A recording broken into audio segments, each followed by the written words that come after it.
Break one open right now so we can all see what it looks like. Oh my goodness. That is going to be a yummy, yummy. Howdy folks, I am Martha and Dorothy and I welcome you to Hirschberger's Miracle Homestead. There's some foods that you associate with different seasons of the year. And today is one of those foods, although what we're making is good year round. And it is none other than pumpkin whoopie pies. And any whoopie pie is like an Oreo cookie. You need that yumminess in the middle of the cookie. And we tried several different fillings.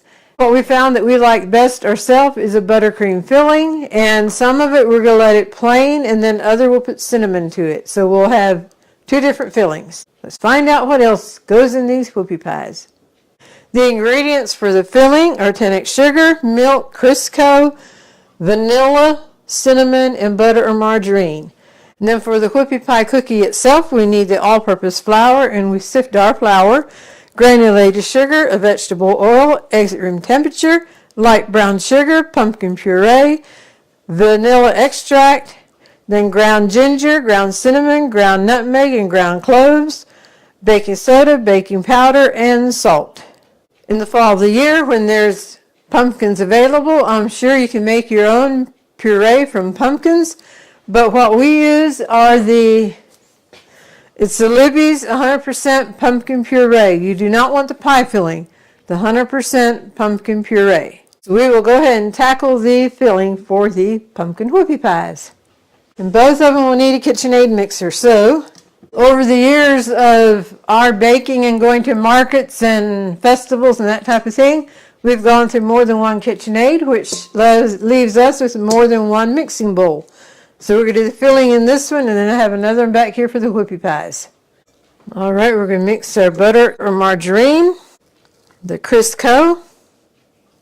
I like to mix these two together. You probably could just dump everything in and go for it, but like I said, I just like to mix these two together. Slide that off, and I'm just going to dump the 10x sugar in, and the vanilla, and most of the milk. And then we'll add the rest if we need it. Now just start this on low because it creates a dust and you don't want it splashing out. Now you can speed it up. Now I'm going to give everything a good scrape down, and then we will give it a hard mix. We'll see if we need to add the rest of the milk. All right, here's a hard mix.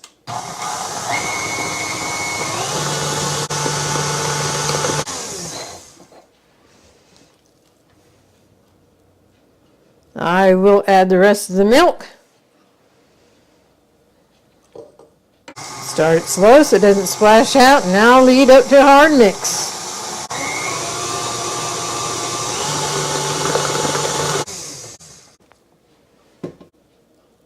Oh, that feels perfect.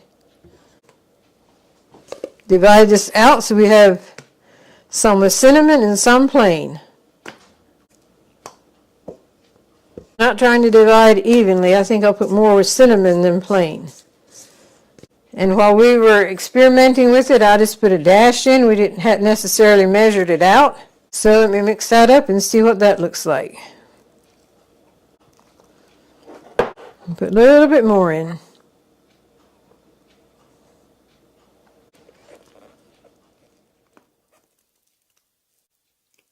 Looks good to me. All right, I have both fillings ready to go, and just to get them out of the way, I'm going to put them back here on the countertop. Oh, if you're wondering what this is, it's a crustless spinach quiche. We do have a video on making it, and Dorothy will leave a link in the description. With having the second mixing bowl, I did not have to wash that one right away, but I did wash the paddle, and we are good to go now on the whoopie pie itself. First of all, I will put the oil in. Now the granulated sugar, the brown sugar, and the brown sugar, it's a packed cup, and the pumpkin puree. And now we're going to mix this.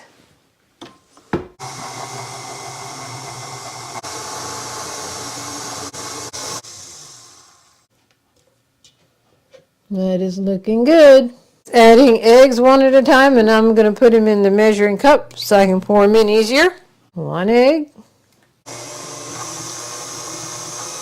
And the second egg. And the vanilla extract. Now we'll give this a mix. And next is mixing the dry ingredients. So here's the flour, ground ginger, ground cinnamon, ground nutmeg, and ground cloves. Baking soda, baking powder, and salt. And we're just to give this a mix together.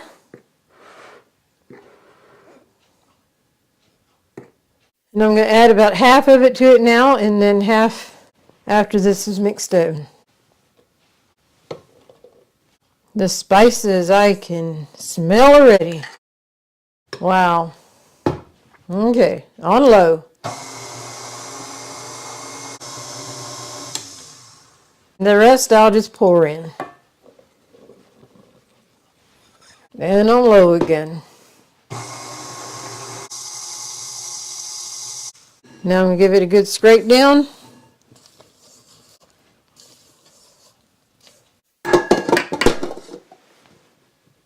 And the final mix.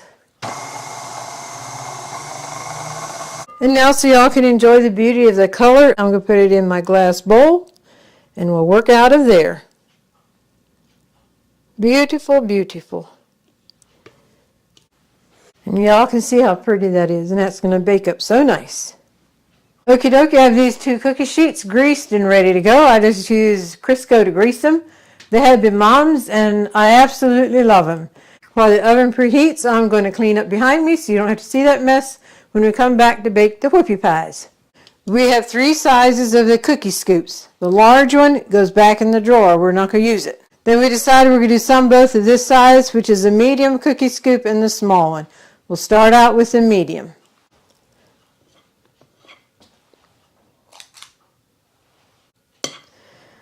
I Googled the origin of the whoopie pie, and Pennsylvania and Maine would both like to take credit for the whoopie pie.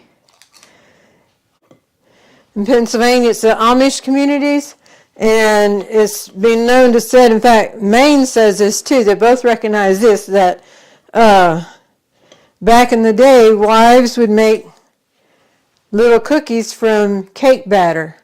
They must have kept some back from cakes they were making, and then they'd surprise their menfolk and school children by putting these in the lunchbox. Then when these lunch boxes were open, why, they'd see that in delight. They would, whoopee, have some more whoopie pies. That's one story of the legend of the whoopie pies. These go in the oven for 11 to 13 minutes or until they're done.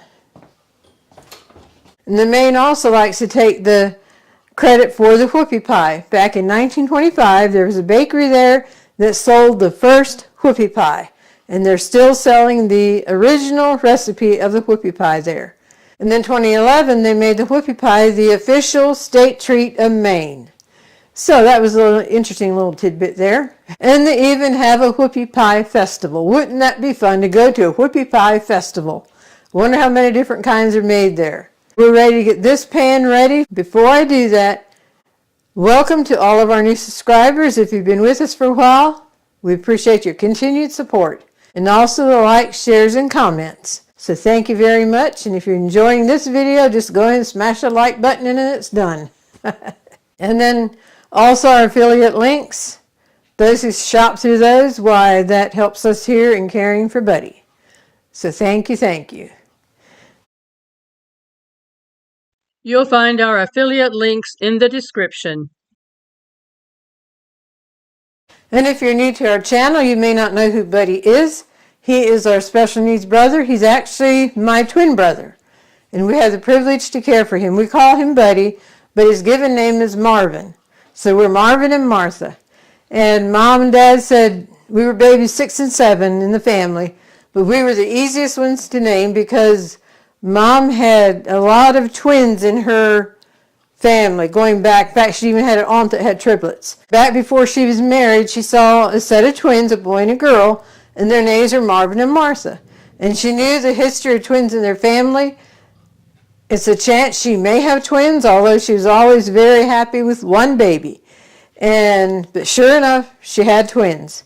And she said if it's a boy and girl, we're Marvin and Martha. Oh my goodness, do they ever smell so good. Ay, ay, ay, ay, ay. Let me get these others in.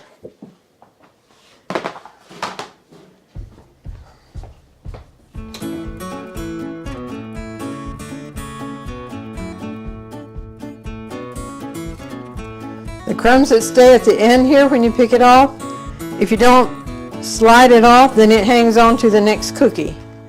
So always just slide it off so it doesn't hang on to the next cookie.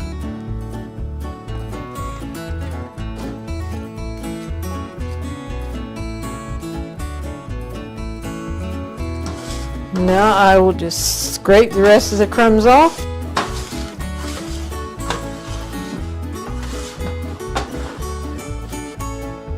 And it's nice to have a trash can handy just to slide them in the trash can. I will load it up for the next one.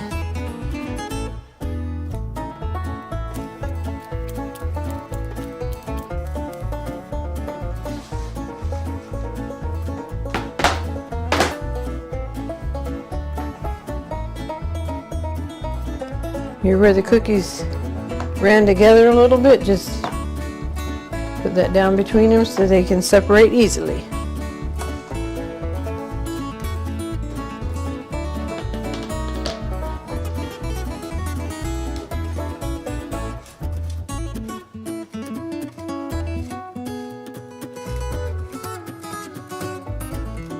Now we're using the little scoop.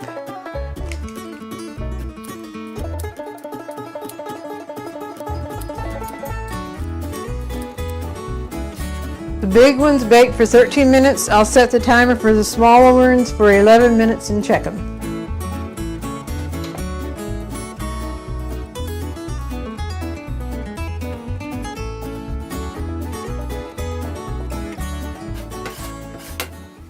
Aren't these absolutely darling? I think I'll put all those on the same cooling rack.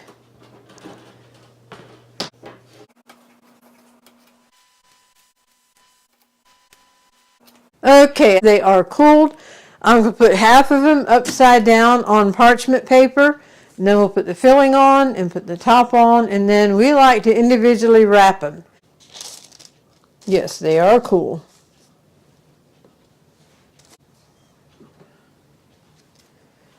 Okay, that matches this. So 6 of these come over. And then the little ones. Let me see.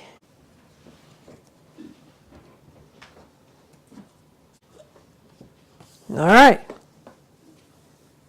Okay, in our experimenting, I used the same size scoop that I did the cookie dough with. I used for the filling. So let's put a scoop in the middle. A couple of the little ones.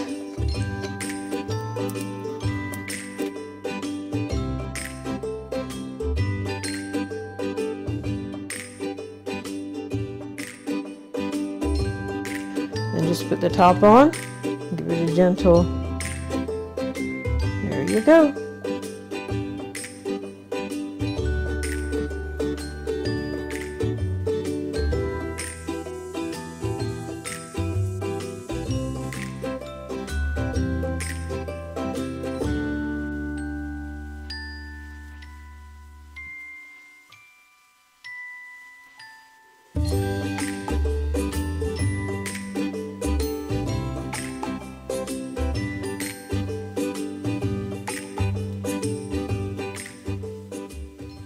Well, folks, we have plenty of them here, and I'm just going to break one open right now so we can all see what it looks like.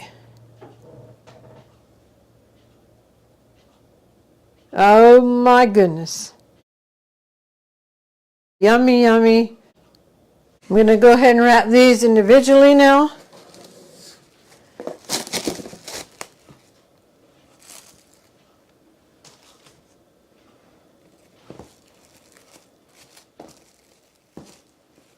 And when I eat them, I like to just unfold what I'm eating and keep my fingers there, and the last bite can go in and my fingers don't get messy.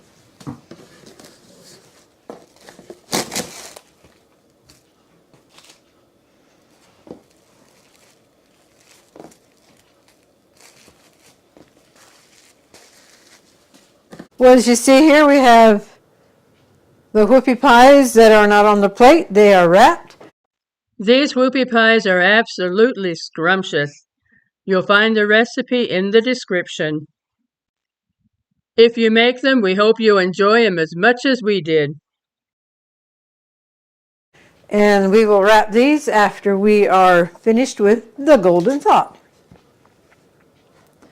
One small deed is better than a great intention that never gets done.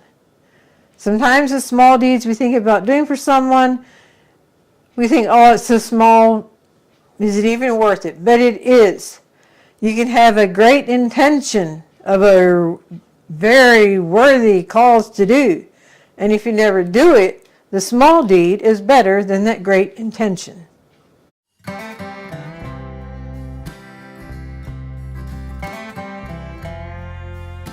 We hope you've enjoyed today's video. We hope you've been blessed, encouraged, and inspired. And until next time, God bless.